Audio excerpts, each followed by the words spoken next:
Assalamualaikum warahmatullahi wabarakatuh. Good morning everyone. Good morning my students. How are you today? I hope we always in good condition. Always healthy and always happy. Are you ready for study today? Okay, before we start our learning today, let's pray together according to our religion. Pray, begin.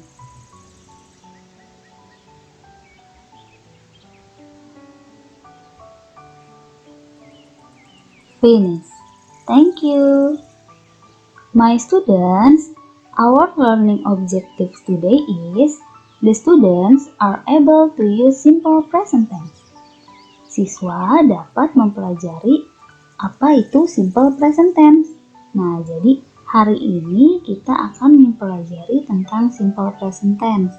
Apa pengertiannya, kemudian digunakan untuk apa, dan bagaimana susunan kalimatnya. Simak baik-baik penjelasan Miss Dian ya. What is simple present tense? Simple present tense is a verb tense which is used to show repetition, habit, or generalization. Nah, simple present tense ini adalah tenses yang digunakan ketika suatu kejadian sedang berlangsung saat ini atau kejadian yang berlangsung secara berulang-ulang atau menjadi kebiasaan. Simple present tense memiliki 3 bentuk kalimat. Kalimat positif, kalimat negatif, dan kalimat interrogatif atau kalimat tanya. Nah, untuk susunan kalimatnya, kalimat positif diawali dengan subjek, kemudian diikuti verb atau kata kerja, tambahan s atau is, dan dilanjutkan dengan objek.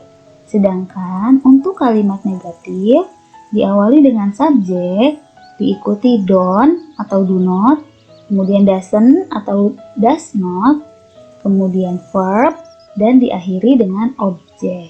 Nah, susunan kalimat yang terakhir itu kalimat interrogatif atau kalimat tanya. Nah, susunannya diawali dengan do atau does, kemudian subjek, kata kerja, objek, dan diakhiri dengan tanda tanya. Karena ini merupakan kalimat tanya, jadi harus ada tanda tanyanya. Diingat-ingat ya susunan kalimatnya. Nah, sekarang Miss Dian akan menjelaskan satu persatu susunan kalimat dari simple present tense. Yang pertama ini ada kalimat positif. Susunan kalimatnya seperti yang tadi sudah dijelaskan, ada subjek, verb, s atau is, kemudian objek. Nah, di sini ada 2 kelompok subjek. Kelompok yang pertama terdiri dari I, you, we, they, Mumun, and Udin. Nah, maksudnya di sini ada kelompok yang terdiri dari 2 orang. Jadi lebih dari 1 orangnya. Sedangkan kelompok yang satu lagi terdiri dari he, she, it, Zainab, atau Juki. Nah, kelompok subjek yang ini terdiri hanya 1 orang saja. Nah, kemudian bagaimana verb atau kata kerjanya? Untuk kelompok subjek yang pertama, kata kerjanya ini hanya kata kerja dasar. Tidak ada penambahan s atau is di belakangnya. Contohnya go, pergi, eat, makan, drink, minum, cook, memasak, visit, berkunjung. Nah, tidak ada tambahan s atau is. Sedangkan untuk subjek kelompok selanjutnya, di sini ada penambahan s atau is setelah kata kerjanya. Contohnya goes, eats, drinks, cooks, dan visits. Nah, coba diperhatikan. Ini setelah kata kerjanya ada SSS atau IS ya. Nah, sedangkan objeknya untuk kelompok subjek pertama dan kedua itu sama. Di sini contohnya to school by bus, Kerak Telur at Monas, Bir Peletok, soto Betawi, dan setu babakan with family. Jika disusun jadinya seperti ini. I go to school by bus. You eat kerak telur at Monas. We drink bir peletok. They cook soto Betawi. Mumun and Udin visit setu babakan with family. Untuk kelompok subjek selanjutnya, he goes to school by bus. She eats kerak telur at Monas. It drinks bir peletok. Zainab cooks soto Betawi. Juki visit setu babakan with family. Nah, seperti itu ya untuk kalimat positif. Selanjutnya, ada susunan kalimat untuk kalimat negatif. Polanya ada subjek, kemudian don't atau doesn't, verb, kata kerja, dan yang terakhir objek. Nah, di sini juga masih terbagi dua kelompok subjeknya. Nah, kalau yang tadi perbedaannya itu di kata kerjanya. Untuk kelompok kata kerja yang bawah, tadi itu ada tambahan S atau IS setelah kata kerja. Nah, sedangkan di sini perbedaannya itu terletak dari kata setelah subjek. Nah, untuk kelompok yang pertama, itu menggunakan do not atau don't, artinya tidak. Nah, untuk kelompok yang kedua, menggunakan does not atau disingkat doesn't. Nah, yang artinya juga sama, tidak. Kemudian, kata kerja yang mengikutinya untuk kelompok subjek pertama dan kelompok subjek kedua itu sama. Tidak perlu ada tambahan S atau IS di belakangnya. Nah, jadi untuk kalimat negatif ini yang membedakan itu adalah do not atau don't dan juga doesn't atau does not. Objeknya pun sama untuk kelompok subjek pertama dan subjek kedua. Nah, jika disusun, contohnya seperti ini. I don't go to school by bus. Saya tidak pergi ke sekolah menggunakan bis. You don't eat kerak telur at Monas. Dan selanjutnya. Kemudian untuk kelompok subjek yang bawah, menggunakan does not atau doesn't. He doesn't go to school by bus. Dia laki-laki tidak pergi ke sekolah menggunakan bis.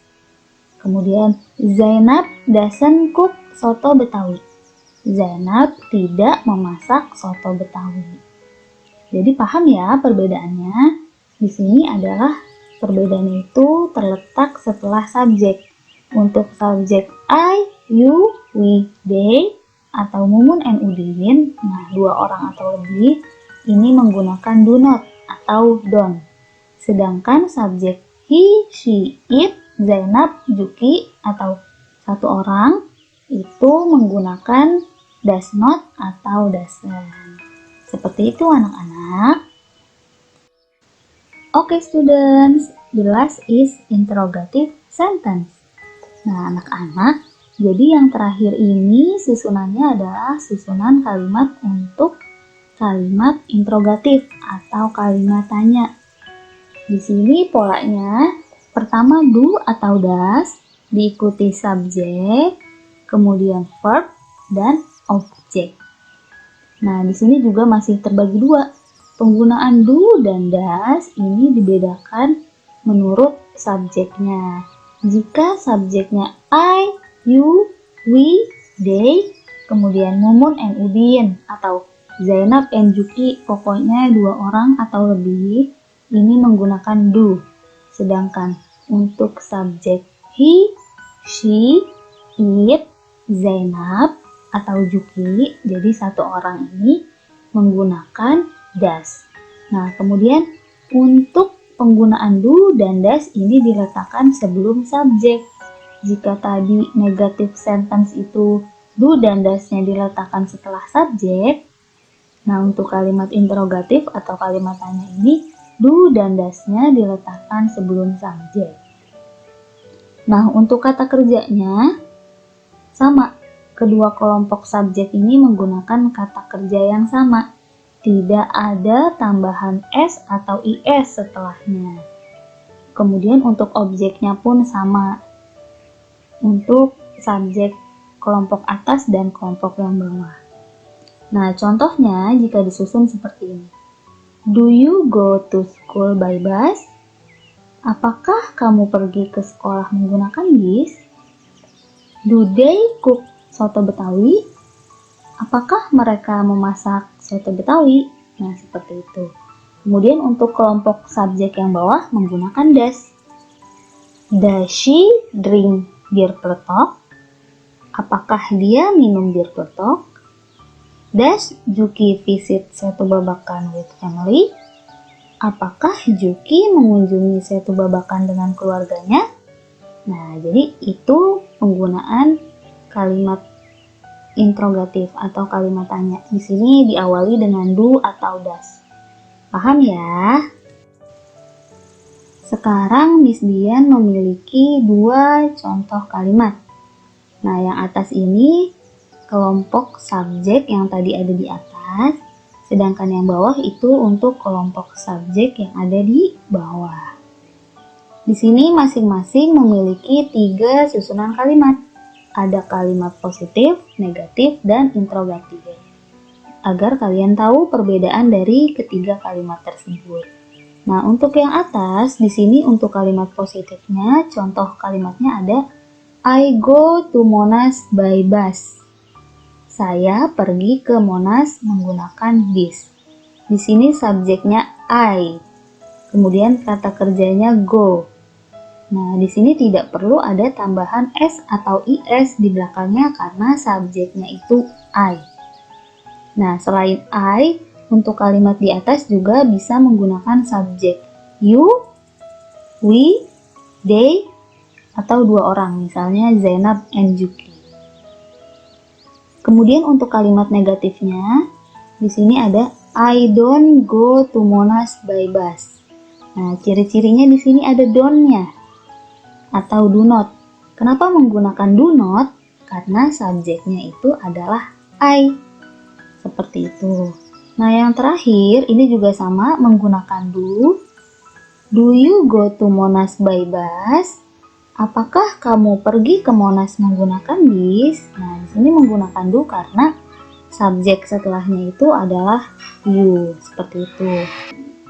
Kemudian untuk contoh kalimat selanjutnya, ini digunakan untuk kelompok subjek yang tadi ada di bawah.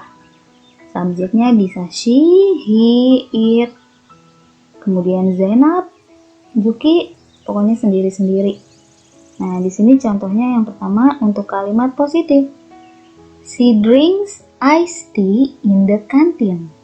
Dia minum es teh di kantin. Nah, di sini setelah drink, kata kerjanya itu ada tambahan S. Mengapa? Karena sebelumnya itu subjeknya adalah she. She termasuk kelompok subjek yang tadi ada di bawah. Kemudian untuk kalimat negatif, she doesn't drink iced tea in the canteen. Dia tidak minum es teh di kantin. Nah, karena di sini sudah ada doesn't, maka drinknya ini tidak perlu ada tambahan S lagi di belakangnya. Dan untuk kalimat interrogatif atau kalimat tanyanya, does she drink iced tea in the canteen? Apakah dia minum es teh di kantin? Nah, di sini juga menggunakan does karena subjeknya itu adalah she. Jadi ngerti ya perbedaan penggunaan subjek yang dasar dengan subjek yang ada penambahan S di belakangnya. Kemudian penggunaan do atau penggunaan does. Semuanya itu tergantung dari subjeknya. My students, nah anak-anak, jadi seperti itu penjelasan tentang simple present tense.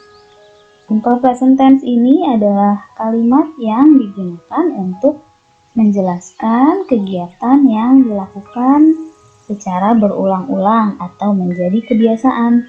Kemudian simple present tense ini memiliki 3 susunan kalimat. Ada kalimat positif, negatif, dan juga kalimat interrogatif. Nah, dari ketiga kalimat tersebut memiliki susunan kalimat yang berbeda-beda. Nah, untuk mengetahui kemampuan kalian terhadap materi yang sudah Miss Dian ajarkan, di sini Miss Dian mempunyai latihan. Nah, latihannya ini terdiri dari 10 soal. Cara menjawabnya yaitu choose the right words in the brackets to complete the sentence. Pilih kata yang benar yang terdapat di dalam kurung untuk melengkapi kalimat tersebut. Nah, di sini ada 2 kata. Kalian pilih salah satu. Boleh dilingkari atau jawaban salahnya boleh dicoret. Nah, cara mengerjakannya mudah. Kata kuncinya itu terletak dari subjeknya. Jadi, silahkan mengerjakan. Kerjakan dengan jujur, dengan teliti. Semoga hasilnya baik ya.